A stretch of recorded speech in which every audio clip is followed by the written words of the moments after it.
j'ai envie de vous faire une cartographie de ce qui se passe, les copains, que vous compreniez exactement ce qui se passe. Ça va être très rapide. Ethereum, bon, c'est le moment de crise existentielle parce que ça va plus lentement que prévu, mais il faut jamais oublier qu'Ethereum, c'est une vision qui est d'avoir la décentralisation. Tri par FDV, parce que tu vois que Hyperliquid, c'est déjà top 9. En vrai, c'est exclu des stablecoins. Ouais, la FDV qui est ici, les copains. Donc, Ethereum, faut pas oublier la vision qui est de la décentralisation à outrance. Avec le real-time proving qui arrivera peut-être l'an prochain, on pourrait vraiment changer complètement le game et on espère qu'ils vont se manier le cul. Je ferai un point sur l'interview que j'ai eu avec Abdel et Federico. C'était un banger. Je vous ai sorti cette semaine une interview. Je pense que c'est de très, très, très, très loin la meilleure interview que j'ai jamais fait. Et j'en fais pas des caisses quand je dis ça. Pour la simple et bonne raison que ce qui se passe en sous-marin, c'est une sorte de lobbying, et un lobbying qui est jugé, on va dire, toxique sur Ethereum, où on va avoir un côté, une espèce de lobby VC Paradigm, Optimism, Base, Mega ETH, donc tout ce qui est OpenStack, etc. Et de l'autre côté, le reste. Le reste, et l'idée, c'est de dire, bon, on peut rester neutre et bosser avec tout le monde, ou alors ça va toujours dans le sens des uns et pas forcément dans le sens des autres. Et pourquoi je dis ça? Parce que d'un point de vue purement décentralisation idéologique, les validity roll-up, du coup, c'est the way to go. C'est pas des optimistic roll-up avec un séquenceur centralisé et des VC derrière. Tu vois ce que je veux dire? Donc, vous allez voir prochainement un changement de direction sur Ethereum. Est-ce qu'il va être bien vu, moins bien vu? Je ne sais pas. Et il va y avoir des gens qui vont être très vocaux sur les réseaux sociaux pour en parler, à commencer par Federico. Il nous a fait l'honneur d'en parler dans cette interview et de dire, moi, il y a des trucs qui ne me plaisent pas aujourd'hui sur Ethereum. Et je vais commencer à dénoncer sur les réseaux. Alors que c'est un Donc, Ethereum ça va maxi. être un peu d'un malin. Oui, c'est un Bitcoin maxi, Ethereum maxi, ouais. Et tout ça pour dire que allez regarder la vidéo de Capet, en fait. Je pense que là, vous avez un format assez long avec Capet, Abdel et Federico, qui sont soit tous très branchés Ethereum, et Bitcoin aussi, d'ailleurs. Très technique. Et du coup, je pense que dans tous les cas, vous avez beaucoup de choses à apprendre de regarder cette interview-là. Pour ceux qui ont moins de temps, vous pouvez aussi le regarder en mode podcast. Vous pouvez faire votre sport, marcher et le mettre en fond, etc. Ou même dans les transports. Mais c'est par expérience, c'est de ce genre de discussion qu'on apprend des choses. Et Abdel et Federico sont des puits de connaissances. Et Capet sait parfaitement les exploiter. Donc, n'hésitez pas à checker ça, les potes. Le prix, c'est le prix. Je comprends, les gars. Si vous voulez gagner des sous rapidement, machin, moi, faites ce que vous voulez. Moi, je sais juste que fondamentalement, Ethereum, je les lâcherai pas. J'ai compris la vision et ça va marcher. Ça va marcher. Juste, ça ira peut-être pas aussi vite que prévu. Mais, in fine, c'est la bonne vision. Pour ce qui est de Solana, là, on commence à avoir des frais de transaction qui montent un petit peu. Donc, ils sont en train de bosser aussi sur peut-être réduire le temps de bloc, augmenter l'espace dans les blocs pour décupler les performances progressivement. On voit aussi de plus en plus de validateurs qui se lancent sur FireDancer ou sur FrankenDancer. Donc, ça se fait petit à petit, voilà. Dans les prochaines semaines, je pense qu'on va avoir des annonces assez big à ce sujet-là. Et ensuite, donc, on a les outsiders Sui et Hyperliquid. Je vais commencer par Sui. Ce qui ressort de Sui, c'est que vraiment, pour un développeur, développer sur le langage Move, c'est le top du top. Voilà. C'est ce que j'entends à chaque fois. On me dit EVM, c'est bien, mais sécurité, performance, blablabla. Solana, c'est un bourbier pour développer sur Solana. Il y a beaucoup de gens qui se plaignent de dire c'est vraiment pas facile de développer sur Solana. Donc, Sui a son langage Move qui peut vraiment plaire et apporter de la valeur et un nouvel écosystème de développeurs. Et pour ce qui est d'Hyperliquid, donc tu le vends très bien. On a aussi une vidéo sur la chaîne de Coin Academy où on a traité le sujet. Tout simplement, ils ont fait les choses correctement. Ils ont dit, on va faire quelques validateurs à faire un truc super performant et après on vous ramène de l'EVM et comme ça tous les alt layer 1 type Avalanche, Monad qui est pas encore sorti, Sonic qui est ressorti récemment, etc.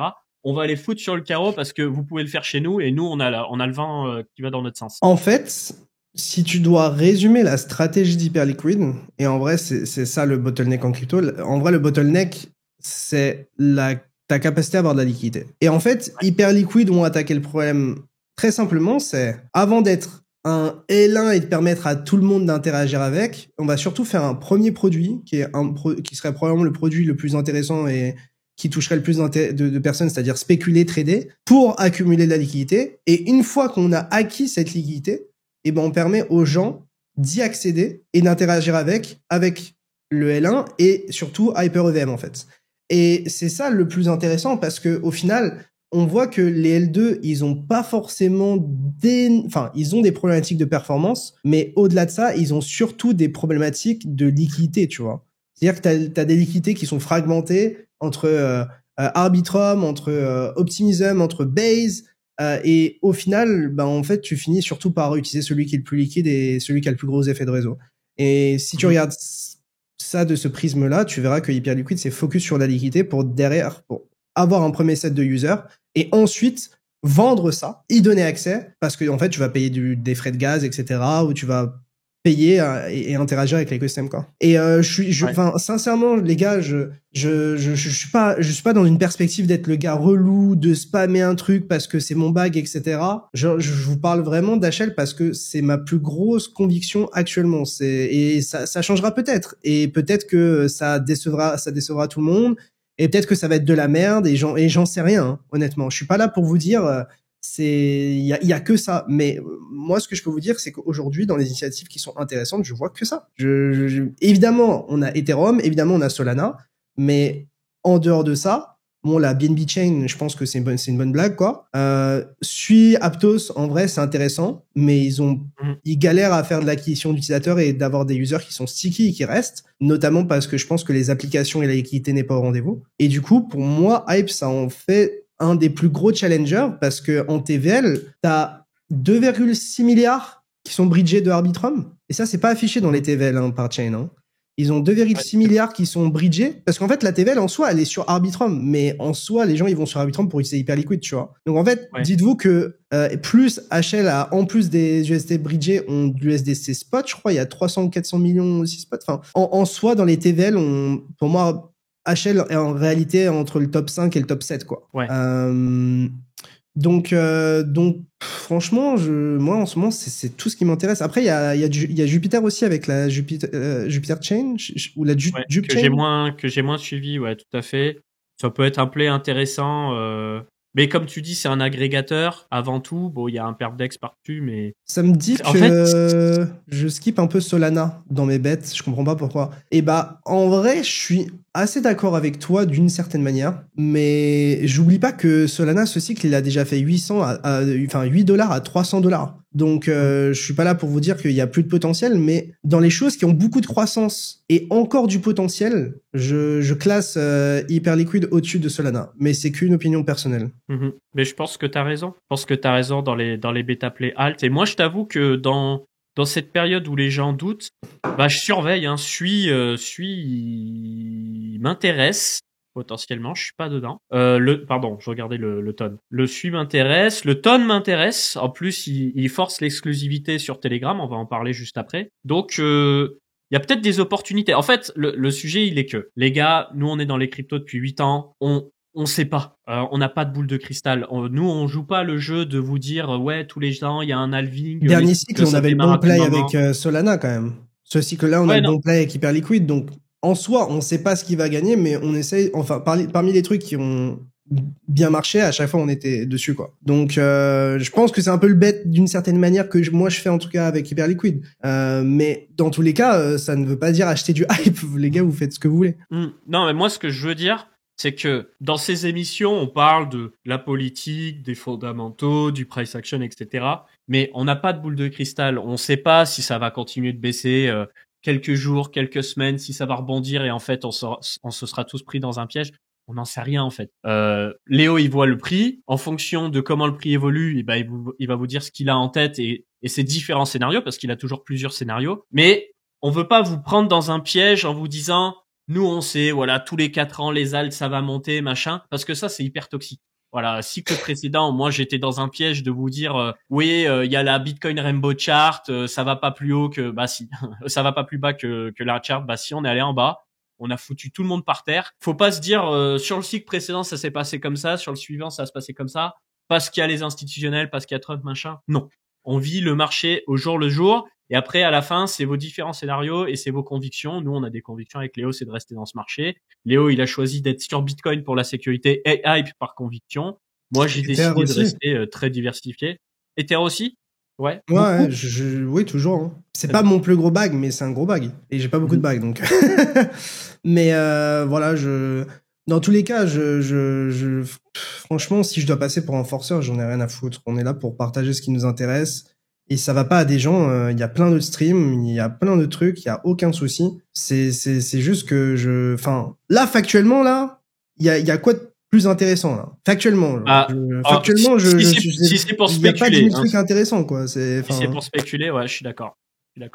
Il y a des alts, si vous avez des convictions de vous dire, bon, bah, ça a fondu, je rentre sur tel ou tel ou tel alt. Mais, en fait, avant, je disais BTC, Ethereum, Solana. Aujourd'hui, je dirais BTC, Ethereum, Solana, toujours. Ouais, moi aussi, je pense. Après, t'as toujours les BNB, etc. Mais est-ce que Hype est pas un meilleur BNB, en fait?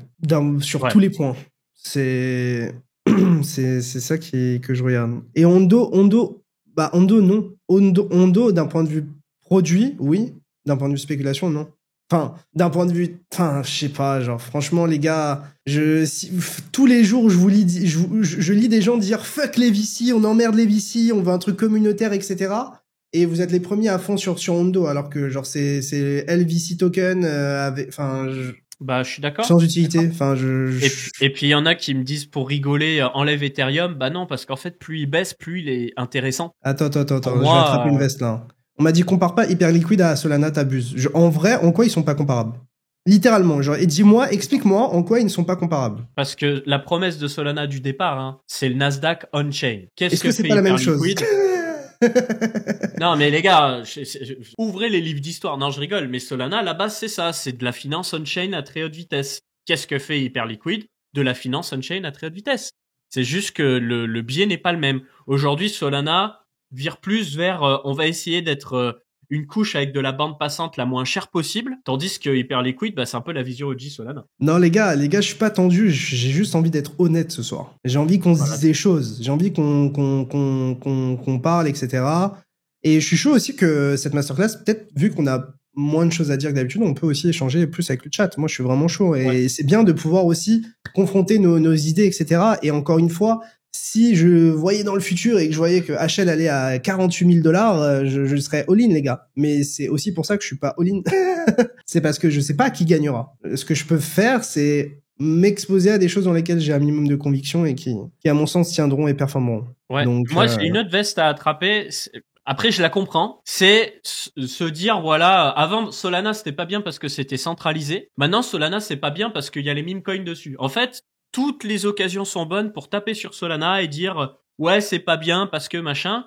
Alors que le truc, il est pas cher, il est rapide, et c'est tout ce qu'on lui demande. Et tu auras toujours un gars qui va dire, moi, j'ai mes transactions qui passent pas. Je sais pas, moi, mes transactions, elles passent tout le temps. Donc, peut-être que vous allez sur des trucs un peu bizarres et que vous mettez pas un slippage suffisant. Peut-être que vous êtes sur des moments où il y a de la charge. Moi, Solana, ça se passe bien, les gars. Hein. Donc, moi, Solana, je garde la conviction. Et niveau vision, je suis en phase à 10 000% avec ces gens-là.